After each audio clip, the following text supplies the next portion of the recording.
मेरे दामाद को इंसाफ मिलना चाहिए जी।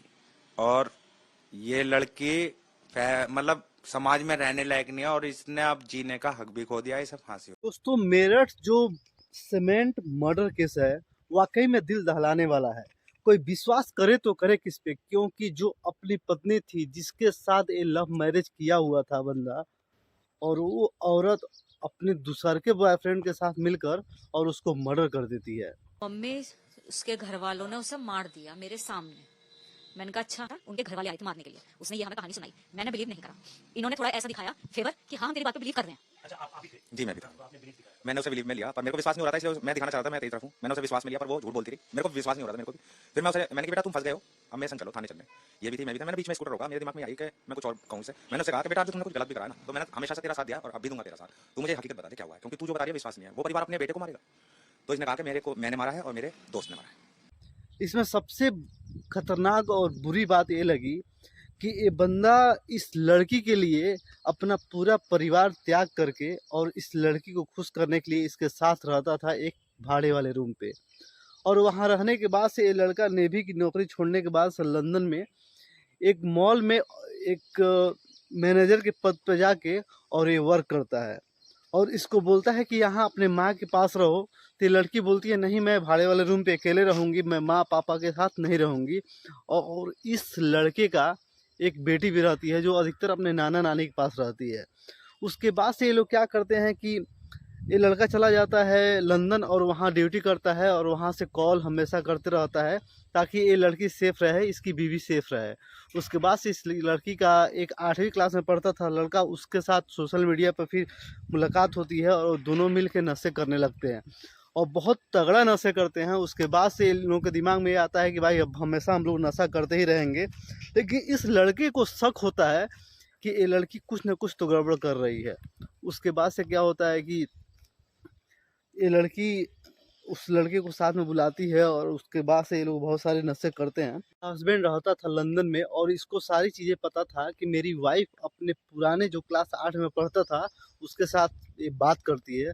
उसके बाद से लड़का कई बार बोलता है अपने सास को कि आप ऐसा करो कि आप जाओ रूम पे और देखो ये क्या कर रही है। जब इसकी सास, लड़के की सास जब अपने बेटी के पास जाती है और इस भाड़े वाले रूम पे जब दरवाज़ा खटखटाती है तो ये लड़की खोलती नहीं है। तभी इसकी सास को थोड़ा सा शक होता है कि मेरी बेटी कुछ तो गड़बड़ कर रही है।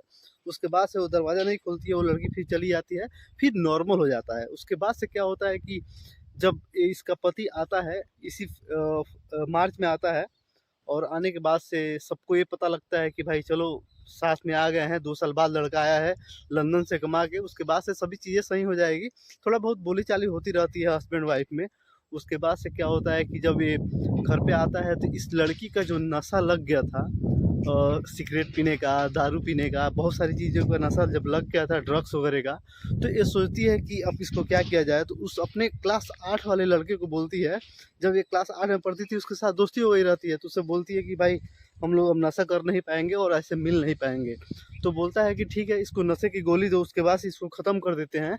उसके बाद से हम लोग अच्छी तरह से मिलते रहेंगे और कोई प्रॉब्लम नहीं होगी। ये लोग प्लान बनाते हैं और नशा करते हैं। उसके बाद से जब इसका पति खाना खाता है तो इसमें कुछ मिला देती है और ये इंसान बेहोश हो जाता है, इसका पति जो लंदन इसके लिए कमा रहा था। उसके बाद से वो लोग आते हैं और इसके शरीर को 4 टुकड़ों में कर देते हैं और वो समीर शुक्ला है और ये है लड़की, ये दोनों मिल के और अपने पति को हत्या कर देती हैं सब। उसके बाद से एक ड्रम में डालती हैं, उसके बाद से उसमें सीमेंट डाल देती हैं ताकि जम जाए और बास ना आए, स्मेल ना आए, ताकि किसी को पता ना चले। उसके बाद से क्या होता है कि ये लोग चले जाते हैं मनाली घूमने के लिए और ये अपने मम्मी पापा को ये लड़की बता देती है कि मैं अपने हस्बैंड के साथ आई हूँ घूमने के लिए।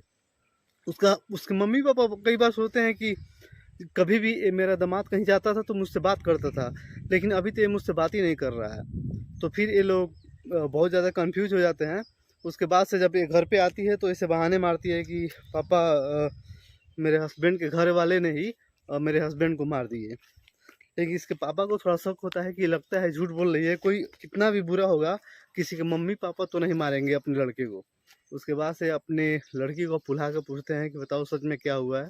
तो लड़की बता देती है कि पापा इसको हम नहीं मारा है, हमने और मेरे दोस्त ने मिलकर मारा है और ऐसे ऐसे इसको सीमेंट में डाल के कर दिया है।